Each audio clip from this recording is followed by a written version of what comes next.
கரூர் நாடாளுமன்ற தொகுதியில் தேர்தல் பணி செய்து கடந்த தேர்தலில் பெற்ற வெற்றியை விட மீண்டும் ஒரு மகத்தான வெற்றியை பெறுவோம். ஒரு நாடாளுமன்ற உறுப்பினராக 5 ஆண்டு காலம் மக்களுக்கு 500 கோடி ரூபாய் அளவிலான திட்டங்களை கொண்டு வந்திருக்கிறேன். கடந்த 20 ஆண்டு காலமாக ஒரு நாடாளுமன்ற உறுப்பினர்னா யாருன்னே தெரியாது.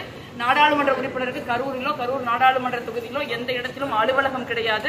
நாடாளுமன்ற உறுப்பினரின் பெயர் கூட தெரியாது என்கிற அதிமுக நாடாளுமன்ற உறுப்பினர் நிலைமையை மாற்றி இன்று மக்கள் ஒரு 80,000 பேர் வாட்ஸ்அப் மூலமாவே நாடாளுமன்ற உறுப்பினர் அலுவலகத்தை தொடர்பு கொள்ளலாம், நேரில் வரலாம். நாங்க ஊரா கிராமமா போயிருக்கோம்.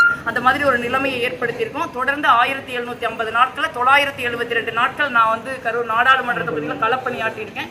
300 நாட்கள் மற்ற பகுதிகளுக்கான வேலைகளுக்கு போயிருக்கோம். மற்ற 300 நாட்கள் நாடாளுமன்றத்திற்கு சென்று தமிழ்நாட்டின் கரூர் நாடாளுமன்ற தொகுதியின் இந்தியாவின் பிரச்சனைகளின் உரத்த குரலாக ஒழித்திருக்கிறேன். 80 ஆண்டு காலமாக இந்த 70 ஆண்டு காலமாக கரூர் நாடாளுமன்ற தொகுதியின் குரல் போதுத்துவம் கொடுத்து பல்வேறு பணிகள் செய்யப்பட்டிருக்கிறது. அதன் அடிப்படையில் நாங்கள் வாக்கு கேட்போம்.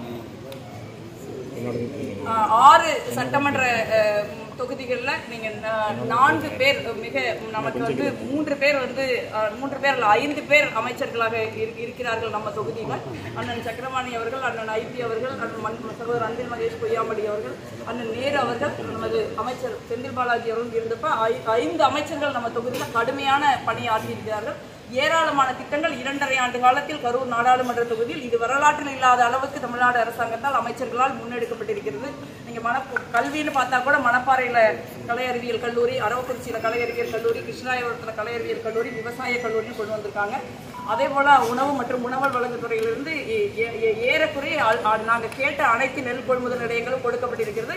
கடந்த ஆட்சியில் நம்ம தொகுதிக்குள்ளேயே அதிமுக ஆட்சியில் போனா மக்கள் அரிசி எடுத்துட்டு வருவாங்க. இங்க பாரு கண்ணு, கோழி சாப்பிடுமா இந்த அரிசியை அப்படின்னு பொட்டலம் கட்டி வச்சிருப்பாங்க நம்ம போறப்பவே. இன்று அண்ணன் சக்கரபாணி அவர்கள் வந்ததுக்கு அப்புறம் அந்த நிலைமை மாறி இருக்கிறது. நீங்க ஒரு மிக தரமான உணவுப் பொருட்கள் அனைத்து ரேஷன் கடையிலையும் போடுறாங்க. இன்னைக்கு நம்ம ரேஷன் கடையே போனாலும் எங்கேயும் குறை வர்றதில்லை. அந்த மாதிரி நீங்க இல்லம் தேடி கல்வி மாதிரி சிறப்பான திட்டங்கள் நிறைவேற்றப்பட்டிருக்கு. ஏறக்குறைய 40 கோடி ரூபாய் அளவில் கல்வியில மட்டும் பள்ளிக்கூடங்களை கல்லூரிகளை மேம்படுத்துவதற்கு இங்கு நிதி ஒதுக்கீடு செய்யப்பட்டிருக்கிறது. 80 கோடி அளவில் அரசு மருத்துவமனைகள், அரசு ஆரம்ப சுகாதார நிலையங்கள், மருத்துவக் கல்லூரி மருத்துவமனைகளை மேம்படுத்த தமிழ்நாடு அரசாங்கம் நிதி ஒதுக்கீடு செய்திருக்கிறது. இந்த மாதிரி மகத்தான சாதனைகளோடு நாங்க வாக்கு கேட்கிறோம். ஆனா அதிமுக வேட்பாளருக்கு சொல்லி கேட்கறதுக்கு வாக்கு ஒண்ணும் கிடையாது. ஏன்னா 10 ஆண்டு காலம் அவங்க பாஜகவுக்கு அடிமையாக இருந்திருக்கிறாங்க. 10 ஆண்டு காலம் ஒன்றியத்தில் பாரதிய ஜனதா கட்சி ஆட்சி, தமிழ்நாட்டில் அதிமுக ஆட்சியின் கூட்டணி ஆட்சி இருந்திருக்கு. பட் 10 ஆண்டு காலம் கரூர் நாடாளுமன்ற தொகுதிக்கு ஏதாவது ஒரு வேளை வந்ததுன்னு யாராவது விரல் விட்டு சொல்ல முடியாது. குறிப்பா கரூருக்கு ஒரு ஸ்மார்ட் சிட்டி கூட கொண்டு வர முடியல. 5 ஆண்டு காலம் போராடி கரூருக்கு 4வது பெரிய தொழில் நகரத்துக்கு ஒரு ஸ்மார்ட் சிட்டி கிடையாது. 2.5 ஆண்டு கால திராவிட முன்னேற்ற கழக ஆட்சியின் சாதனைகளை நாங்க பட்டியல் போடுறோம். 10 ஆண்டு கால அதிமுக பாஜக ஆட்சியின் சாதனைகளை நீங்க பட்டியல் போட்டீங்கன்னா ஒண்ணு கூட தெரியாது, மைனஸ்ல தான் போகுது. அதனால அதிமுக சொல்லி வாக்கு கேட்பதற்கு அவங்க எதுவும் கிடையாது. பாஜகவுடைய பி டீமா தான் கரூர்லயும் மற்ற தமிழ்நாடு முழுவதும் அதிமுக இருக்கிறது. தமிழ்நாட்டை சீரழிவு பாதையிலும் கரூர் நாடாளுமன்ற தொகுதியை சீரழிவு பாதையிலும் அதிமுக எடுத்துச் சென்றது. அதை மாற்றி நாங்கள் வளர்ச்சியின் பாதையில் எடுத்துச் சென்றிருக்கிறோம். இந்த தேர்தலில் நாங்கள் மகத்தான வெற்றி பெறுவோம். இந்தியா கூட்டணி மகத்தான வெற்றி பெறும்.